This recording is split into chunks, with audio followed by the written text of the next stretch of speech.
বর্তমানে বাংলাদেশে বেকারত্বের হার অনেকটাই বেশি। তাই বেকারত্ব নিয়ে দুটো কথা বলি। আমরা সবাই শুধু চাকরির উপরেই ফোকাস করি, কিন্তু আসলে তো চাকরি করে যে অনেক কিছু করা সম্ভব এটা কিন্তু ঠিক না। আমাদের সবাইকে উদ্যোক্তা হলে বা ব্যবসায়ের প্রতি যদি একটু ঝোঁক হয়, তাহলে দেখবেন লাইফে চাকরির থেকে অনেক ভালো কিছু করতে পারবেন।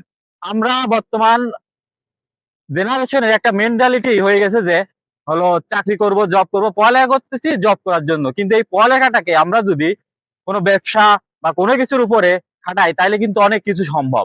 তাই আমরা হলো এই পড়ালেখার পাশাপাশি নিজের হাতের কোনো কাজ শিখবো, বা মানে নিজের দক্ষতা নিজে কিছু তৈরি করতে পারবো, এরকম কোনো কিছু হলো চেষ্টা করবো সবসময়। তাই চাকরি যে করতে হবে পড়ালেখা করে এর কোনো মানে নাই।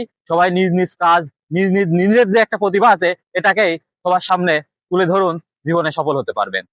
ধন্যবাদ।